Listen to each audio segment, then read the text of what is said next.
नमस्कार दोस्तों, कथा वार्ता में आपका स्वागत है। आज प्रस्तुत है ममता कालिया जी द्वारा लिखी कहानी थोड़ा सा प्रगतिशील।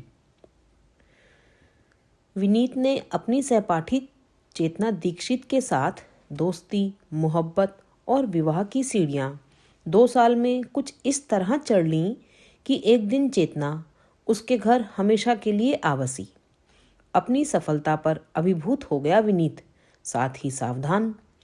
प्रेम का प्रथम ज्वार जरा धीमा पड़ा तो उसे सबसे पहले यह चिंता हुई कि जिस आसानी से उसने चेतना को पटा लिया, उतनी ही आसानी से कोई और ना उसे पटा ले। साल भर में चेतना की कमनीयता में कोई कमी नहीं आई, उल्टे उसमें इजाफा ही हुआ था। शोखी अब बातों के साथ साथ उसकी आंखों में भी उतर आई थी। दरअसल विनीत आज़ाद भारत के अधिसंख्य शिक्षित नवयुवकों जैसा ही था। थोड़ा थोड़ा सब कुछ, थोड़ा सा आधुनिक, थोड़ा सा पारंपरिक, थोड़ा सा प्रतिभावान, थोड़ा सा कुंद, थोड़ा चैतन्य, थोड़ा जड़, थोड़ा सा प्रगतिशील, थोड़ा सा पतनशील।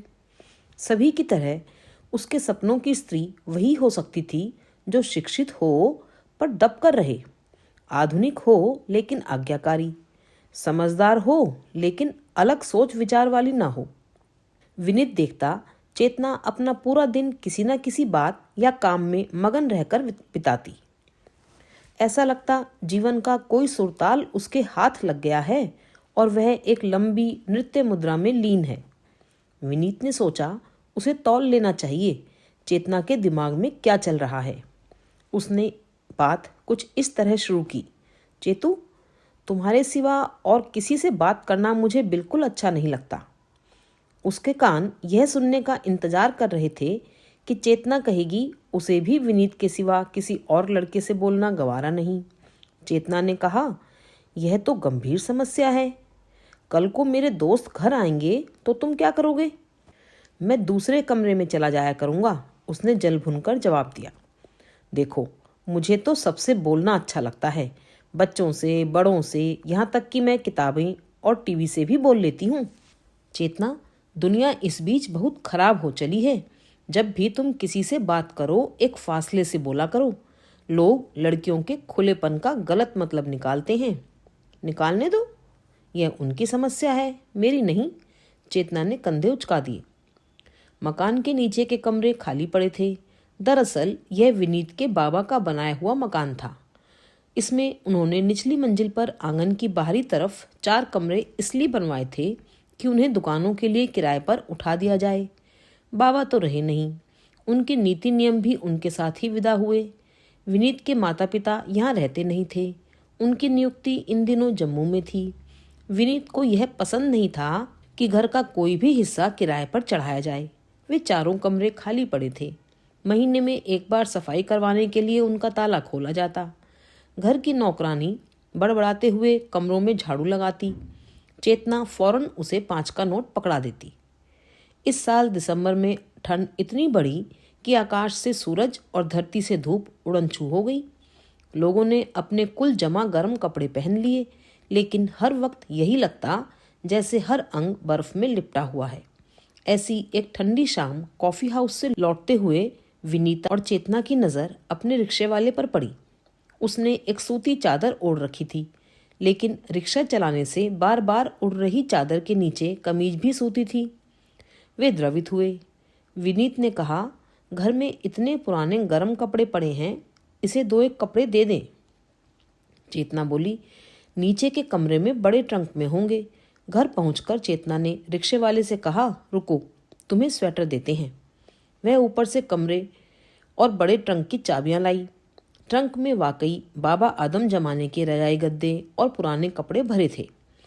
उसने अच्छी हालत वाला एक गरम कुर्ता और ऊनी चादर निकालकर रिक्शे वाले को दी। रिक्शे वाला उनसे घर पहुंचाने का किराया नहीं लेना चाहता था। वह बार बार हाथ जोड़ता, नहीं मालिक, आपने तो कई दिनों की मजूरी दे दी। पर विनीत और चेतना ने जोर देकर उसे पैसे दे दिए। रात को नीचे का मुख्य द्वार बंद करते हुए चेतना ने देखा रिक्शे वाला कहीं गया नहीं। वह वहीं उनके घर के आगे रिक्शे में ऊनी चादर ओढ़कर गुड़ी मुड़ी हुआ पड़ा था। उसने विनीत को बताया। विनीत चिंतित हो गया। यह बर्फानी रात में अकड़ कर मर जाएगा, देख लेना। चेतना ने सुझाया। विनीत, क्यों ना इसे नीचे के कमरे में रात काटने दे, सबके सब तो खाली पड़े हैं।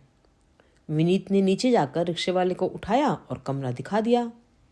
शरण का आश्वासन मिलने पर रिक्शे वाले ने हाथ जोड़कर विनीत के आगे झुककर धन्यवाद किया। फिर उसने हाथ ऊपर उठाकर परवरदिगार का भी शुक्र अदा किया। विनीत ने उसका नाम पूछा। उसने बताया, रहमत। यह सब सिर्फ एक रात का इंतजाम था जो सारी सर्दियां जारी रहा। इतनी ठंड में उससे यह कहना कि जाओ अपना रास्ता नापो बड़ा कठिन था, खासकर तब जब रहमत सुबह उठकर चारों कमरों के साथ आंगन ड्योढ़ी में भी झाड़ू लगा देता, पौधों में पानी डालता और बड़ी खुशी खुशी विनीत को दफ्तर छोड़ आता। कभी कभी चेतना भी उसके रिक्शे में बाजार चली जाती। एक रात बहुत ज़्यादा ठंड पड़ी। पहाड़ी कस्बों में बर्फ गिरी तो मैदानी कस्बे भी जमने लगे। चेतना को लगा रहमत को ठंड लग रही होगी। उसने अपने कमरे की खिड़की से आवाज़ लगाई, रहमत, तुम्हें ठंड तो नहीं लग रही? रहमत ने जवाब दिया, नहीं मालकिन। विनीत की नींद टूट गई। उसने चिढ़कर चेतना की तरफ देखा। यह बात दिन में भी पूछी जा सकती थी।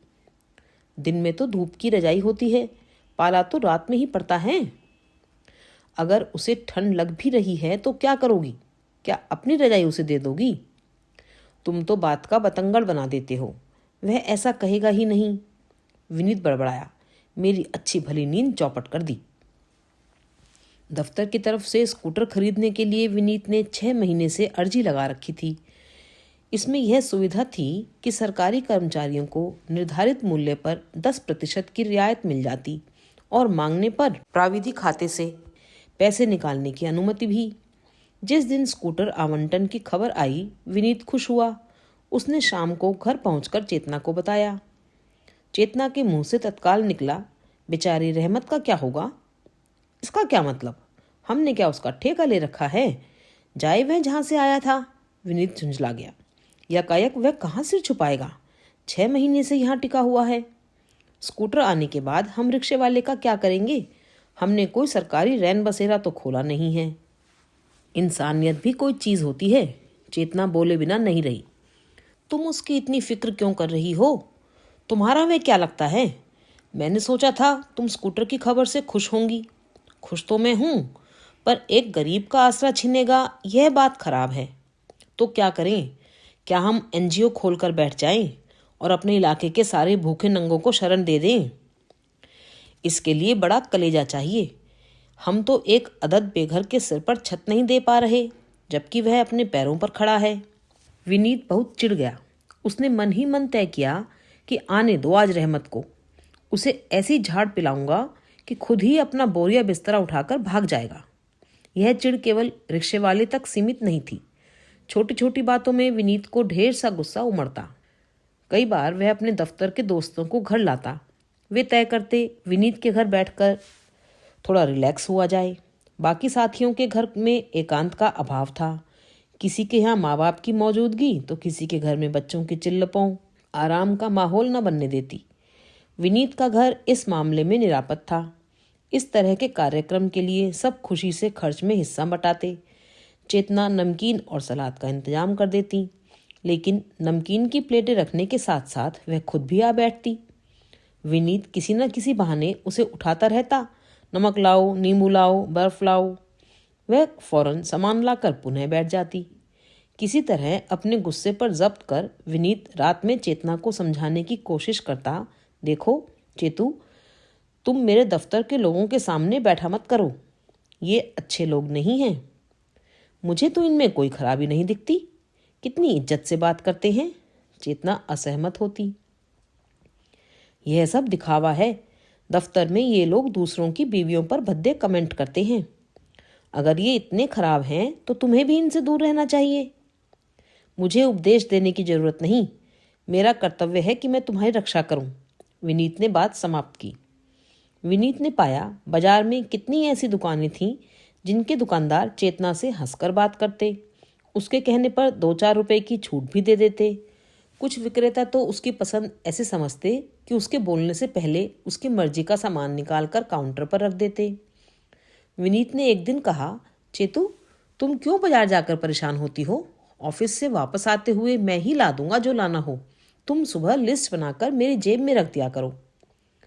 अपने प्रेमी पति को तकलीफ नहीं देना चाहती थी चेतना, लेकिन उसे अपनी आज़ादी भी प्रिय थी। अब वह बिना विनीत को बताए दोपहर में बाजार के लिए निकल पड़ती। कई बार बिना कुछ लिए लौट आती, पर बाहर निकलने का सुख अपनी जगह था।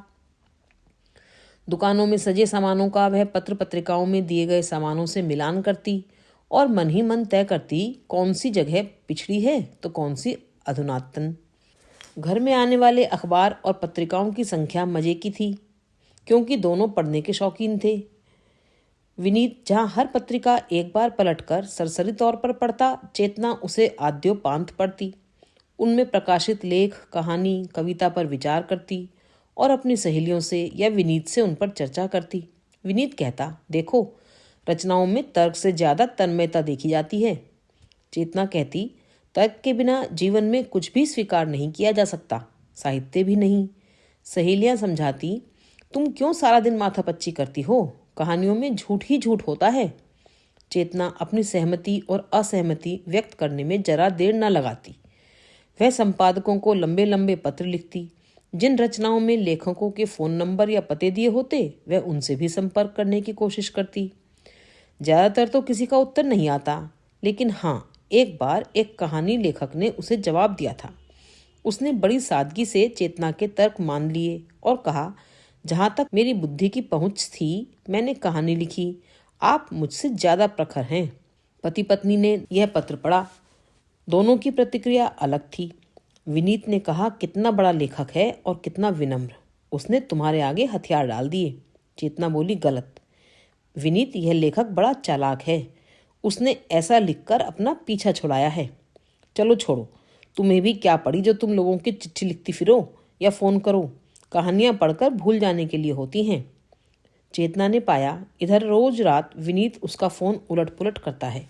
ध्यान देने पर उसे समझ आया कि वह यह देखता है कि पत्नी के पास किसका फोन आया और उसने किसको किया। कितनी ओछी हरकत है यह, मैं तो इससे दफ्तर के हर मिनट का हिसाब नहीं लेती। उसे महसूस हुआ। चेतना का मन कुछ बुझ गया। उसे लगा जैसे उसके ऊपर एक अनदेखा कैमरा लगा हुआ है। उसने किताबों की बजाय कंप्यूटर में मन लगाना शुरू किया। यह क्या, चेतना को जैसे घर बैठे नई निराली दुनिया मिल गई। हर विषय पर इतनी जानकारी और इतनी विविधता। सत्य और तथ्य जानने की उसकी उत्कंठा अब कहीं संतुष्ट होने लगी।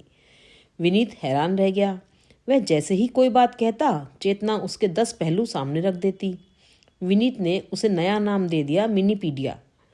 चेतना की प्रखरता से विनीत प्रभावित भी था और प्रताड़ित भी। उसे लगता जिंदगी की दौड़ में चेतना उसे बहुत पीछे छोड़ सकती है। फेसबुक पर चेतना के हजारों दोस्त बन गए। अब वह घर ही घर में एकदम मगन रहती। वह रात में जागकर इंटरनेट पर कुछ न कुछ पढ़ती रहती। आजकल विनीत कुढ़ रहा है और मना रहा है कि कहीं चेतना नौकरी करने का इरादा न कर ले। लगता है वहां भी वह उसे पछाड़ गिराएगी। अभी आप सुन रहे थे ममता कालिया जी की कहानी थोड़ा सा प्रगतिशील।